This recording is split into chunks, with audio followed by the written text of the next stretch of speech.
Comment lancer ta boîte en quelques jours? Pour lancer une boîte, quoi qu'il arrive, il te faut une offre. Offensive.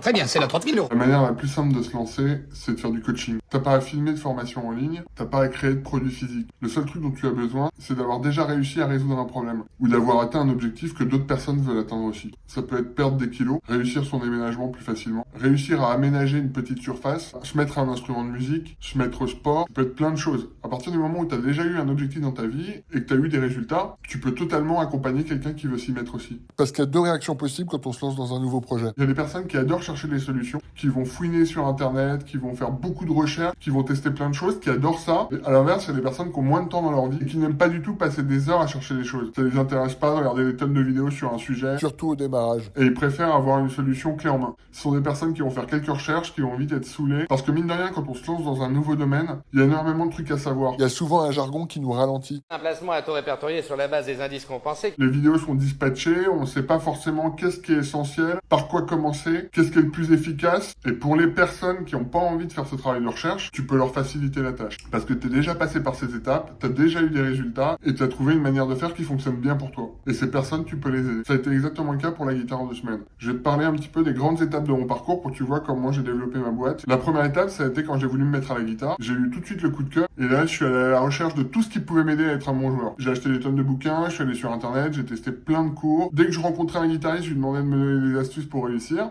Et au bout d'un moment, j'ai réussi à savoir jouer. J'avais eu beaucoup de difficultés à apprendre la guitare, parce que mine de rien, c'est un grand défi. J'avais beaucoup de mal à réussir les morceaux, et je me souviens plusieurs fois m'être fait la remarque, c'est super dur, j'aimerais bien avoir un prof qui me permette de réussir plus rapidement un morceau. Et je me suis dit, j'ai galéré pour apprendre la guitare, ça va être le cas d'autres personnes. Et c'est comme ça qu'est née la guitare en 2 semaines. L'idée, c'est de faire des vidéos, montrer des petites astuces simples pour pouvoir avoir ses premiers résultats. Tu peux faire exactement la même chose. Ce que je t'invite à faire, c'est prendre une feuille de papier, un stylo, et écrire tous les trucs que tu as fait dans ta vie. Et essayer de lister aussi les difficultés que tu as eues pour apprendre. Et il n'y a pas besoin d'être le meilleur. Au contraire, le fait de pas être le meilleur, ça peut être un énorme avantage parce que tu es très proche des difficultés des débutants. Quand tu deviens expert dans un domaine, tu deviens excellent. On oublie complètement les difficultés qu'on a eues au départ et on a du mal à se mettre à la place de nos clients. Prendre conscience à quel point c'est frustrant de ne pas réussir au début et à prendre conscience des difficultés du départ. Alors qu'à l'inverse, quand on a un niveau intermédiaire, on se souvient que ça a été dur au début et on est beaucoup plus à même d'essayer de trouver des solutions plus simples. À partir de là, tu peux proposer une offre de coaching pour te lancer rapidement. Et si tu te sens pas encore suffisamment légitime pour lancer une offre de coaching,